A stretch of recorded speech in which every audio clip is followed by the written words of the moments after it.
सम्मानित मंच और इस पंडाल में उपस्थित सभी बहादुरगढ़ के उद्योगपतियों, मैं आपका शुक्रगुजार हूं कि आप यहाँ इतनी संख्या में इकट्ठा हुए। सुभाष जगह जी ने कहा कि भाई आपने एक दिन आना हो, और ये मेरा सौभाग्य है कि मैं आज बहादुरगढ़ में आया हूँ और मंत्री के तौर पर आया हूँ। बिना मंत्री तो कई बार निकला मैं, लेकिन आजकल रास्ता हमारा बदल गया। ये जब से हाईवे बने ना, तब से बहादुरगढ़ से निकलना मुश्किल होगा। पहले रोहतक आज जाते थे हम गुड़गांव से, तो नजफगढ़ बहादुर होकर जाते थे। अब सब कुछ रास्ता बदल गया। पहले हम गुड़गांव से दिल्ली जाते थे तो कापासेड़ा होकर जाया करते। अब 20-25 साल हो गए, संबंध ही टूट गया। रोड की कनेक्टिविटी, नई रोड बनी गई तो अब संबंध टूट गया। इसलिए बहादुरगढ़ से भी बहुत कम सालों में आना जाना होता है। मैं बहुत दिनों के बाद आज बहादुरगढ़ में आया हूँ। ये सरकार बड़ी इच्छा और उम्मीद के बाद तीसरी बार प्रदेश में भारतीय जनता पार्टी की सरकार लोगों ने बनाई, और ये इतिहास रहा है हरियाणा का कि कभी भी लगातार 3 बार किसी पार्टी की सरकार नहीं बनी। चुनाव से पहले आम आदमी का ये माहौल था कि नहीं, तीसरी बार भाजपा की सरकार नहीं बन रही। किसी आदमी से पूछते ना तो एक ऐसा बवंडर मचा कि नहीं यार, कांग्रेस आ रही है, कांग्रेस आ रही है। अरे जब बहुत बहादुरगढ़ में ही कांग्रेस का एमएलए नहीं बना तो भाई सरकार कैसे आती?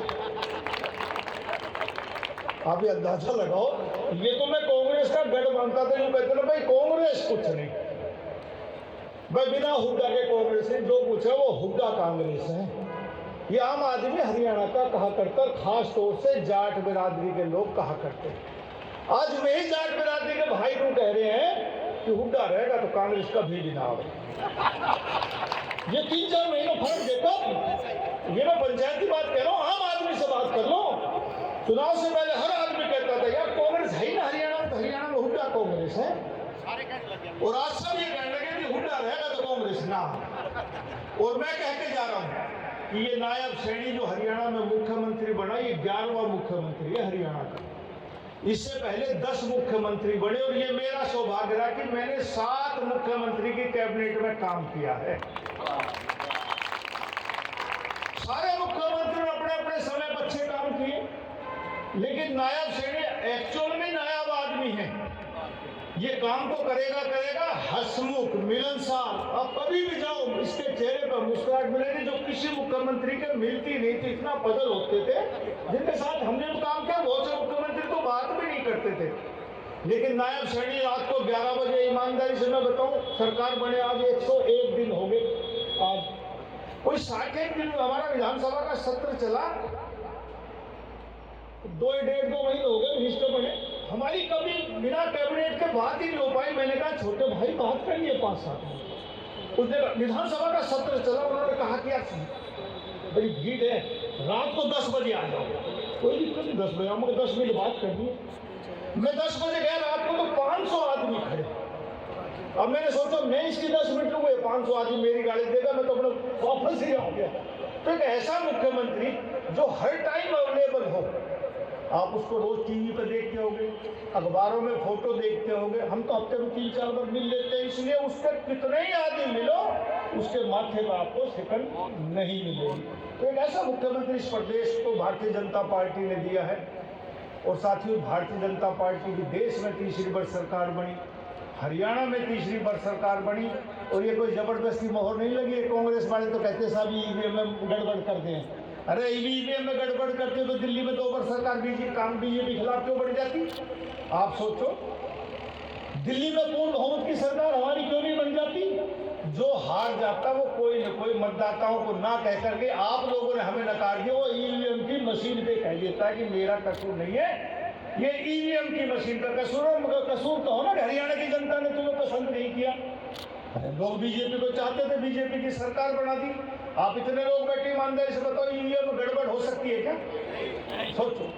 लेकिन हारने वाला आप लोगों को नहीं थोप सकता कि इंडस्ट्रियलिस्टों ने वोट नहीं दी, बहुत सी बिरादरी के लोगों ने वोट नहीं दी, क्योंकि वो कल तो आपको भी, आपकी भी जरूरत पड़ेगी ना। कल आज कह जाएंगे चौधरी देवीलाल कह के गए थे, मैं उस कैबिनेट मिनिस्टर था साहब, कि भाई बड़ियों की वोट की जरूरत नहीं है। बावड़ में का स्टेज के ऊपर चौटाला ने बहुत मेहनत करी, जब जाकर नीट व्यापारी थोड़ा बहुत राजी हुआ। एक बार शब्द यदि कोई मैं कह के जाऊंगा तो जिंदगी भर घूमता उस राजनीतिक आदमी के पीछे पीछे से। राजनीतिक आदमी को बहुत कुछ सोच समझ के बोलना चाहिए। आप 100 बात कह दो कोई नहीं देखेगा। यदि हम एक बात भी कह जाएंगे तो ये जो फोटो खींच रहे ना, ये मेरे स्टेज पे उतरने पहले वायरल करते हैं। मैं एक बार कुरुक्षेत्र चला गया साहब, हमारे एक बीसी थे हरदीप कुमार जी, वो मेरे SC ST PWD जी, उस टाइम BC कोई लगा नहीं। मैंने मनोहर लाल जी से कहा कि इसको BC लगा दो, उनको BC लगा दिया। अब उन्होंने कहा साहब एक बार कुरुक्षेत्र यूनिवर्सिटी में आओ। मैंने कहा मेरे पास टाइम नहीं। बोला आओ। 5-4 बार कहीं 5-4 फंक्शन थे। एक ऐसे फंक्शन में मैंने हाँ भर ली और फंस गया साहब। उन्होंने पता नहीं कलाकृति का कुछ ऐसा बात थी, गीता का कुछ ऐसी वो था सब्जेक्ट। अब मैं वहाँ सभागार बैठा, 1001 बच्चे आदमी बैठे। अब मैंने कह दिया गीता जो है और कलाकृति मेरे तो सिर के ऊपर से जाती है। एक जब आने लगे थे तो एक भाई छोटे छोटे मीडिया पत्रकार हुए जो आजकल कैमरा बनाते हैं, उन्होंने कैमरा चला दिया कि नरवीर सिंह तो कहता है गीता मेरे ऊपर से जाती है। मैं सभागार भी नहीं निकला, उससे पहले पूरे हरियाणा में वायरल हो गया। मैंने कहा ऐसा तरीका पर अब होगी तो होगी, मैं क्या करूँ। तो आजकल मीडिया का भी अपना संबंध है। तो भाई मेरा तो ख्याल रखियो, मैं तो एक बार टिकट कटने के बाद दोबारा नहीं खाया। हाँ कहीं कभी ऐसी चला दो। लेकिन भाई सुभाष जी कह रहे थे कि राम नरवीर सरकार के काम ये करवा देंगे। सरकार कौन हुए भाई? अरे मैं सरकार नहीं हूँ क्या? अरे मंत्री तो सरकार होता और कौन होती भाई? आप बताओ। सरकार तो खड़ी है, हमें करना है भाई। हाँ कोई हम गलत काम करेंगे तो जनता हमें सजा देगी, लेकिन हम कैबिनेट का हिस्सा, हम ही सरकार हैं। तो इसलिए जो कुछ करेंगे जनता के फायदे के लिए करेंगे। और उम्मीद करता हूं कि हरियाणा की जनता तीसरी बार नहीं, अब हरियाणा से बीजेपी जाएगी ही नहीं ऐसे काम कर। जहां तक यहाँ फुटवेयर की बात है, इस HSIDC के एक रोड की बात है, मेन रोड का आपका टेंडर हो चुका, 5-7 दिन में काम शुरू हो जाएगा। और हम कोई भी जब रोड बनाते हैं ना, मैं PWD का मिनिस्टर रहा हूँ, तो जब मिनिमम टेम्परेचर 15 से ऊपर हो जाए तब हम प्रीमिस का काम करते हैं। तो 5-4 दिन में रोज गर्मी हो रही है, लेकिन मिनिमम टेम्परेचर 8-9 है अभी। एक हफ्ते में 10 दिन बोल, मैं तो हर महकमे से कहता हूँ टेंडर को रोक लो, अलॉट कर दो, लेकिन काम शुरू मत करो। जिस दिन 15 से ऊपर हो जाएगा तो यदि आज शुरू कर देंगे ना तो वो रोड बहुत जल्दी फट जाएगी। इसलिए एक हफ्ते 10 दिन में सब कुछ मंजूर है, आपका काम शुरू होना हो जाएगा। और आप ये बात मान के चलो ना, मैं यहाँ आया हूँ तो कुछ करके ही जाऊँगा। आप ये यूँ कह रहे कि हमारे इतना करोड़ का टर्नओवर, भाई मैं तो इंडस्ट्री से कभी संबंध नहीं रखा और ईमानदारी से जिंदगी में कमा के भी नहीं खाया। सब कुछ चंदे पर खाया भाई। 26 साल की उम्र में तो MLA बन गया, 26 साल की उम्र में वजीर बन गया।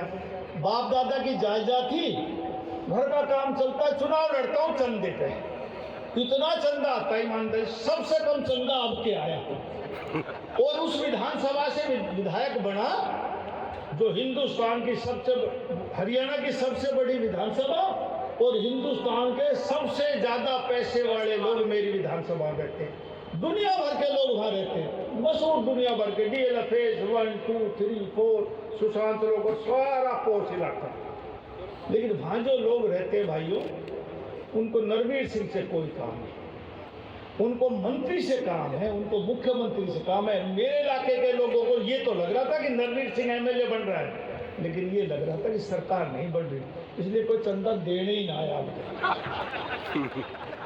अरे 5 साल में एक बार तो हक बढ़े हमारा चुनाव में। हाँ हम 5 साल कोई आओगा। अब चुनाव के बाद दिवाली आ गई, मैं मंत्री बन गया, तो जो लोग मेरे पास नहीं आ पाए वे सब आए। मैंने पहले दिन, एक हफ्ता पहले कह दिया, कोई ये बड़े बड़े कमांडो खड़े नए छांट के लाया आपको। मैंने कहा हमारी भाषा भी ना समझेंगे। और भाई नीचे गेट पे खड़े जो कोई आओ हाथ जोड़ के मना कर दो, गुलदस्ता, मिठाई और पैकेट भी लाओ सब।